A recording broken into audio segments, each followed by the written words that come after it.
It's Wednesday, June 26th, and I'm your host, Paula Hersey. On Barnstable Today, we have two updates from Beacon Hill, Senator Sear and Representative Whalen. We meet Camas Beach Supervisor Delaney Drake and learn more about her passion for the environment. Now for a look at municipal and legislative notes. Save the date. Massachusetts state lawmakers agreed to implement this year's sales tax holiday on the weekend of Saturday, August 17th and Sunday, August 18th. The House and Senate adopted resolutions calling for suspension of the state's 6.25% sales tax. It was the first time lawmakers established the annual sales tax holidays through a process established under a 2018 law that calls for legislators to choose by June 15th a weekend in August to designate as the holiday. Mental health parity describes the equal treatment of mental health conditions and substance abuse disorders in insurance plans. When a plan has parity, it means that if you are provided unlimited doctor visits for a chronic condition like diabetes, then they must offer unlimited visits for mental health conditions such as depression or schizophrenia. Senator Sear is working on several pieces of mental health legislation. With me today outside the brand new Barnstable Adult Community Center, Senator Julian Sear for his legislative update. Julian, what a wonderful day it was Paula, here today. great to be with you, and this was so much fun. It's a little bit of a cloudy day, but there's a lot of sunshine. You walk in, everyone's in yellow, giving yellow lays. We actually got these cute free sunglasses, which I'm all about. Right? Bringing in the sunshine to this place. But I think that Barnstable is a real model around how do we look at providing services for older adults. And I think that, I guess I can keep wearing these, but right, and I think it's really important that throughout the lifespan we're making sure that we're taking care of all the people in our community.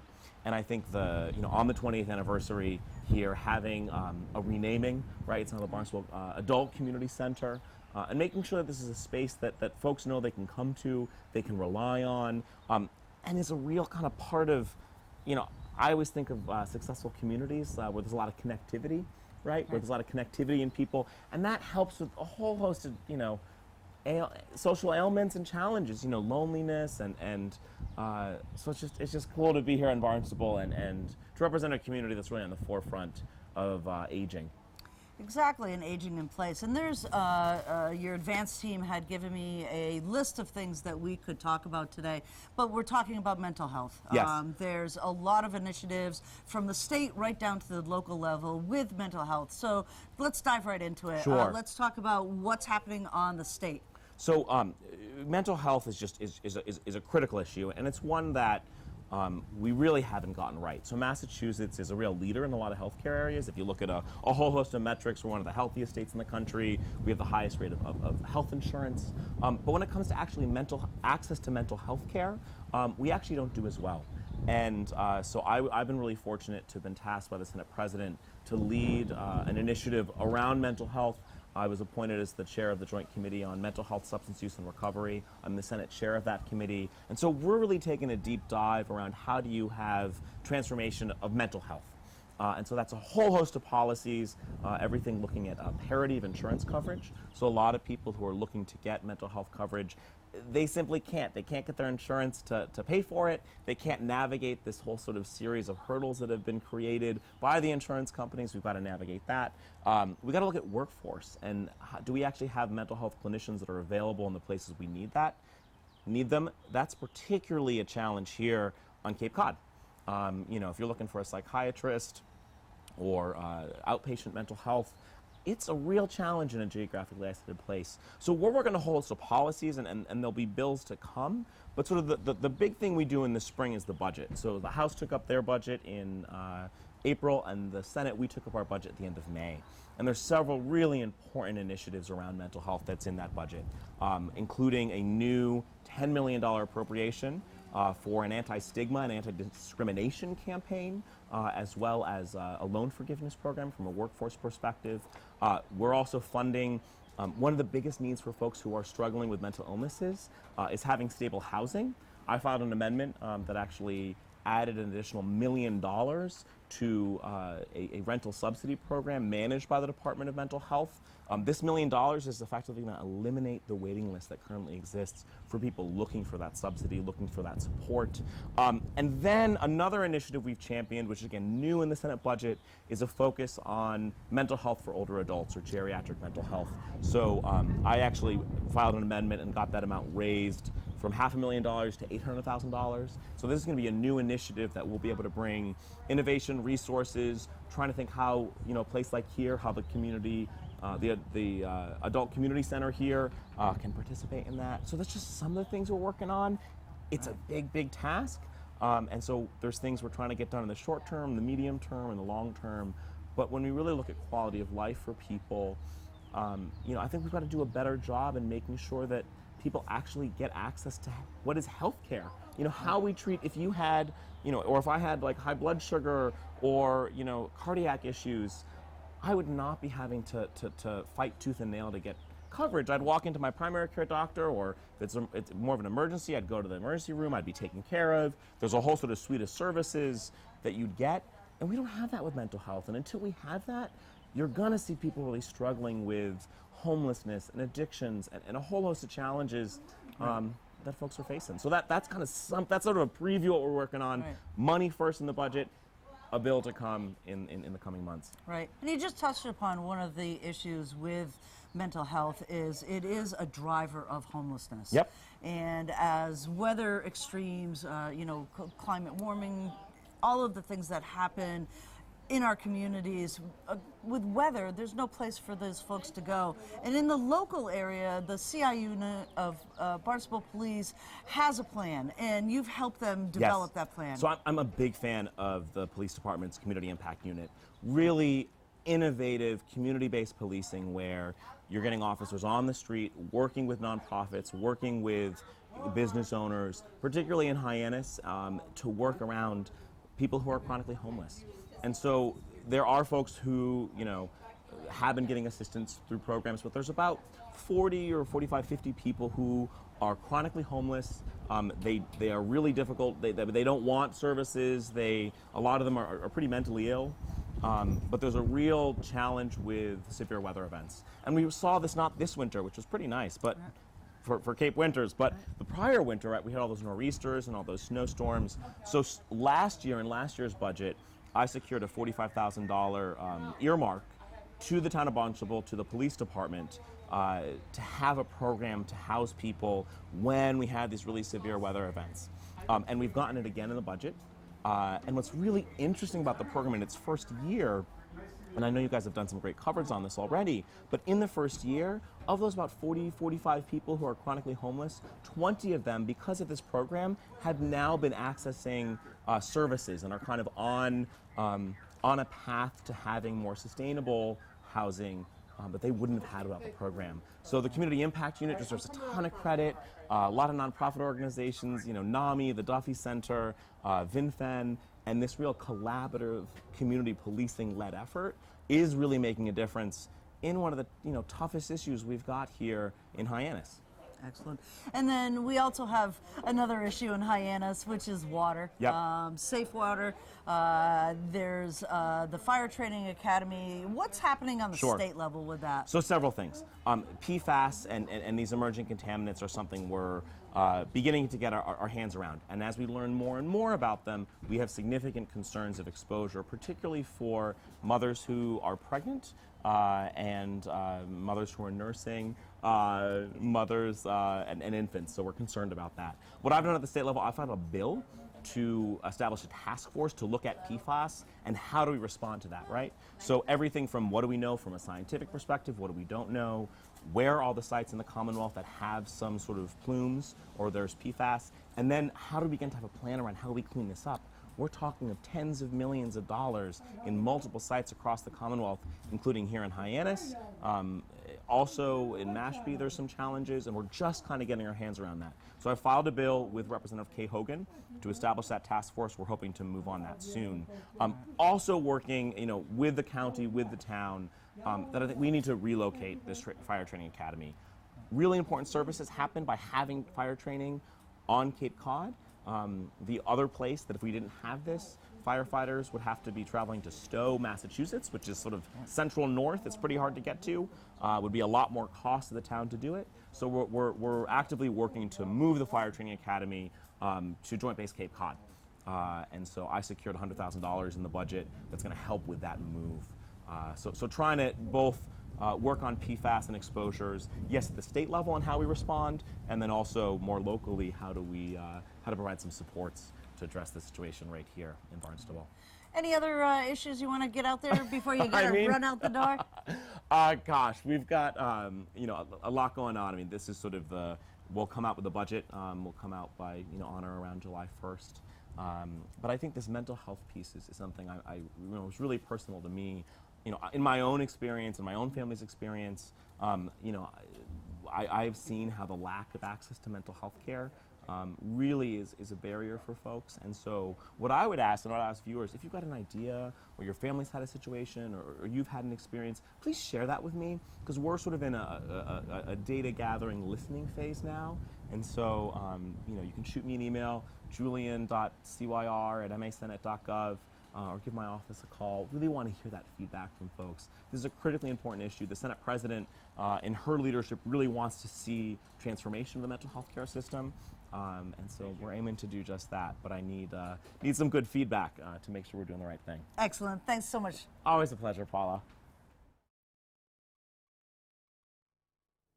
Hands-free driving is making its way through the legislative process. Representative Tim Whalen is working on the conference committee to reconcile the House and Senate bills.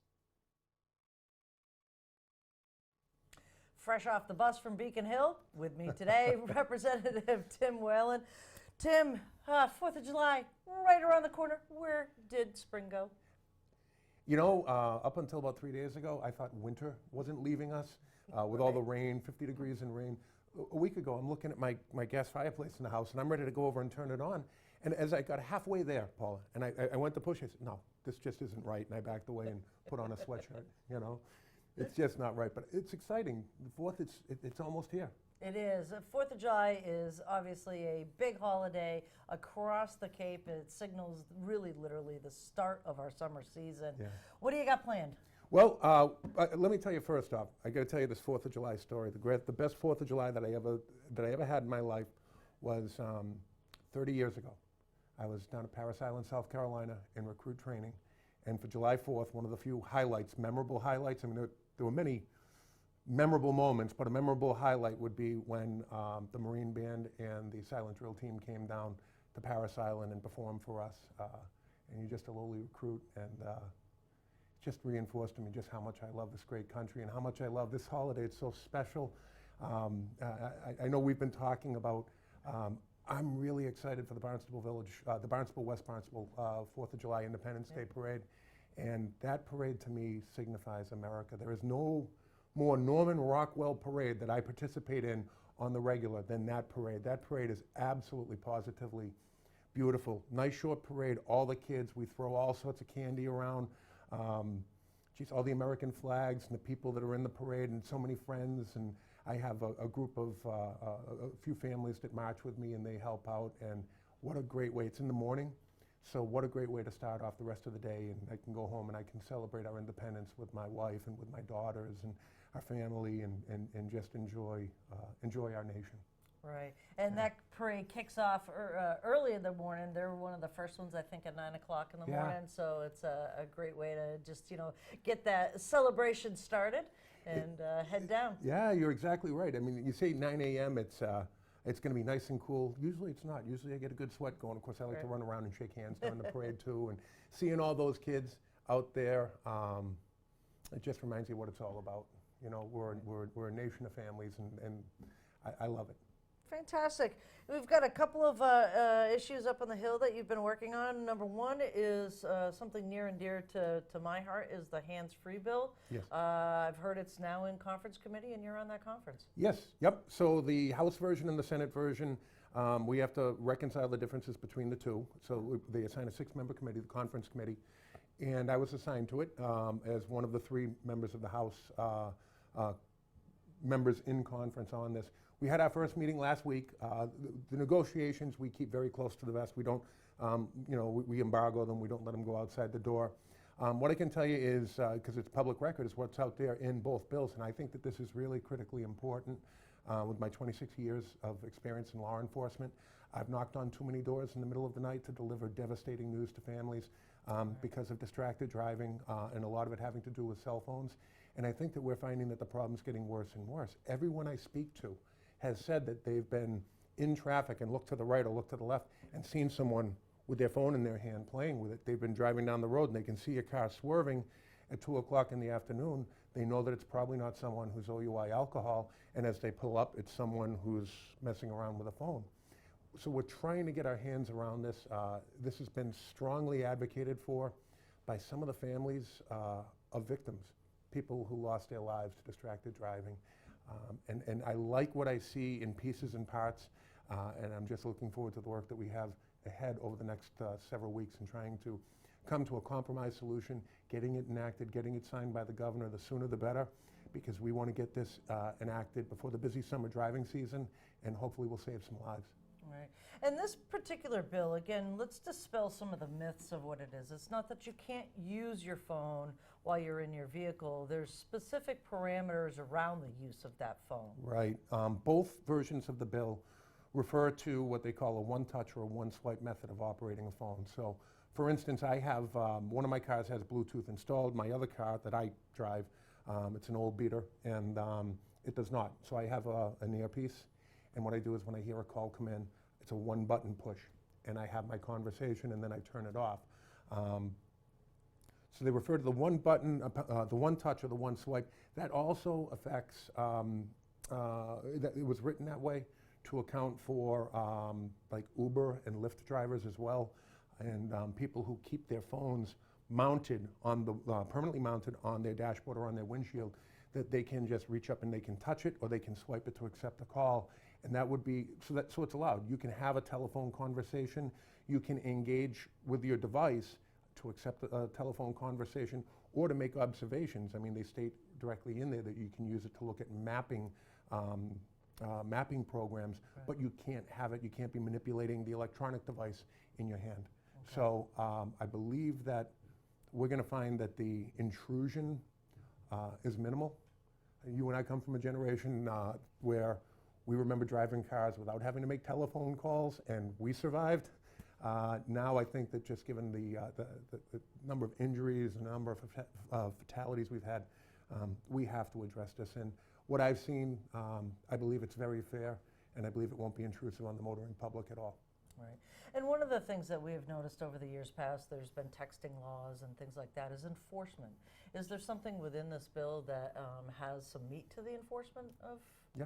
Okay. What it is it specifically refers to the hand manipulation of the mobile electronic device. When I was on the state police and the texting ban was first passed, that was very much unenforceable because it referred then specifically to texting only. It also said that the person did not have to provide their phone to the police officer to see if they were texting or what have you. There was no prohibition on using your phone to dial a number. So everybody I pulled over who had a phone in their face and doing this, I walked up and they would say, oh, I was just dialing my friend's number. And I had no right, and I understand privacy laws, I had no right to ask to see the phone. So it gets to a point where, you know, if you can't prosecute it, are you going to make the stop? So this way, I believe all those questions have been answered in dealing directly with the hand manipulation. Fantastic. And then just a quick update. Last time we talked, Ways and Means Committee, you're out there doing the stump around the state and talking about educational funding. Where are we? So we have a pile of more money that right now the House version of the budget and the Senate version of the budget are likewise in conference. Locally on the conference committee is Senator Vinnie DiMacedo. He's on that conference committee as well. Both the House version and the Senate version have put more money into Chapter 70 supports in other areas of public education as well. You know, we're always putting in more money into regional school transportation funding, also circuit breaker funding. We have to wait and see what the final number is going to be, but the final number is going to be significantly north of where it was last year and in years past. Okay. So that is dealing with this year's budget. We still have 3 bills that are currently being considered. They've all had hearings in front of the Joint Committee on Education, and that would be Governor Baker's bill for education funding reform, Representative Paul Tucker, my friend from Salem, his version of the bill, and Senator Sonia Chang Diaz's version of the bill, which has been termed the Promise Act. Those 3 are still being considered. The weight of legislation going forward is it doesn't just affect one budget at a time. It's an ongoing, permanent fix to the issue. There have been rumors circulating that for a couple months now that we might be taking this up before our July 31st break. Still remains to be seen. I'm hoping we can. If not, when we start right back into full formal sessions September 1st going forward, my hope is that we would take it up then. I think it's high time that we fix this issue, and I'd like to see it done in such a way that it's fair to our local school committees, our local municipal governments, school superintendents, and all the stakeholders to let them know what next year's budgeting is going to look like.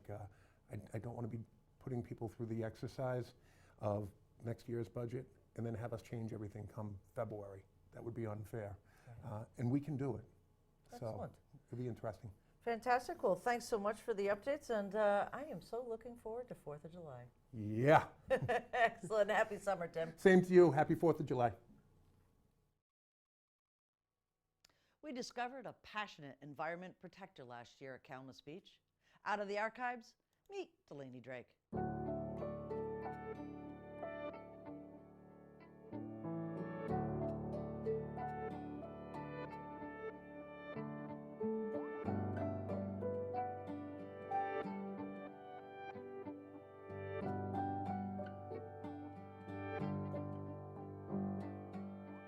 Delaney Drake, beach supervisor at Calmus, is more than just a beach supervisor. We got a hot tip that she does so much here at the beach for kids as well as adults. Delaney, Hi. nice to see you. Nice to see you. So we got a hot tip from our town manager that you create all sorts of different collages and do a lot of arts and crafts kind of things to make people's day here at Calmus. Tell us a little bit about some of the collages that you've created here at Calmus. Okay, sure, yeah. So I've made a couple different ones. I have kind of one side of the bathhouse is educational and one side is more like conservation messages. The first one I started with was actually a balloon exhibit. We were picking trash on the front beach. Well, every day we pick trash on the front beach ever since I was a lifeguard. And we found so many balloons at Calmus. I don't really know why it is, like the currents, the wind, it's really windy here. But we find tons of those little strings, the little ribbons, and sometimes they have balloons on them, sometimes they don't. So I told my lifeguards, save all your balloons this week. We're making a display, and I got a shadow box. And I just put them all in it, and I made like a little sign that kind of explains why balloons are bad for the environment. And then after that one, I started with a shell exhibit just because I was curious about all the different like shells and organisms, and I started doing some research like just for myself. So there's like some shell shadow displays, and then there's a little like touch exhibit where kids can like pick up the shells and see what they found. And I have a couple others too. So you had an exhibit of cigarette butts, which I thought was interesting since Barnstable doesn't allow smoking on the beach, but it is in the parking lot. Tell us a little bit about why that's important and why you made that collage. Yeah, okay, so cigarettes are the worst. I find them everywhere for years. I have found so many. The amount of cigarette butts we've picked up at Calmus, it's crazy. Ever since I was a lifeguard, you can pick 8 hours a day and there will still be cigarette butts. Even by the time at some point someone's going to be throwing cigarette butts. But in the beginning of the season this year, I was picking up trash one day and I just found so many. And I said, okay, I'm saving these. And my lifeguards are just laughing at me. Here I am. I have my gloves on. I was taking all the cigarette butts into one bucket, and I got shadow boxes. And I just glued them all on, and we counted 657 that I picked up in a single day. But yeah, so we don't allow it on the beaches, but we allow it in the parking lot. But I mean, they kind of fly everywhere with the heavy winds and everything. But yeah, it was so many. When you have done these exhibits, whether it's on the conservation side and education side for the little animals of the sea or the cigarette butts. When people stop and look at those exhibits, what are you hoping they take away from those? Honestly, anything. I mean, whether it's their favorite little sea animal, and they finally know what it is. Like, I mean, I've lived here for so long and I had no idea about the whelk egg cases. I don't know, the little curly kind of brown, like they kind of look like scalloped potatoes in my opinion. But yesterday I was like talking to a patron and I was telling him how like if you open up one of those little the dried out little scalloped potatoes, inside is like a perfect little tiny whelk. It's like the size of like 4 grains of sand. It's tiny, but I don't know. It's just like I feel like there's just so much magic out there, and like we don't know so much. Some of the patrons, every now and then I'll hear little things like this beach is like a museum, or just little things like that, and it just makes my day because I don't know if they can take away something, learn something, or maybe next time suggest something other than a balloon release, or throw out their cigarette butt if they choose to smoke, just or put it away responsibly, I don't know. And we noticed that you have a kindness garden here as well. Tell us a little bit of why you started that. Oh, I just love it. It's just the whole idea is so great. Like a positive message can really just impact someone's life. So yeah, we started this last year in the summer, and I don't know. Every now and then, actually, you probably remember last summer it was really rainy. So a lot of the times, like the lifeguards, if we had like a bunch of extra staff, we just be like making little kindness rocks. I just think it's so nice. I don't know. Every now and then, like people will just be all around here, kind of like looking at them. Kids will sit over here, and it's just fun. And you talk about a little bit about the lifeguards. There's a lot of people that make the beach run. Oh, And one of the things that we just noticed in one of your rooms was the smile buckets that were there. What's that all about? Yeah, so we have little mailboxes here at Calmus. It's called Send a Smile, and it's just kind of a way to say thank you, or like, I really appreciated this, or any little thing, or like, you did such a great job today. We just write little positive messages to each other, and it makes each other, I don't know, work better as a team, and get to know each other better. And I don't know, when you do something really good, it's nice to feel acknowledged, it's just, I don't know. So It is. Yeah. And we love all of what you've done at Oh, Calmus, Delaney. yeah. We wish you the best in grad school, headed off, I'm sure, probably mid-August or so. Exactly. So have a wonderful year, and we'll see you back here maybe next summer. Thank you, I hope so. Thank you, guys. Up next, things to do, places to go, and people to meet. July 4th is right around the corner, and the town of Barnstable has a spectacular day planned for residents and visitors alike. From quaint village parades to sing-along patriotic music with the town band on the green to a pre-fireworks concert at Aselton Park. Plan your day at www.townofbarnstable.us. Comments, suggestions, accolades, connect with us on Facebook, email us, or send us an old-fashioned note by carrier pigeon. Channel 18 works. For you, I'm Paula Hersey, and thank you for watching Barnstable Today.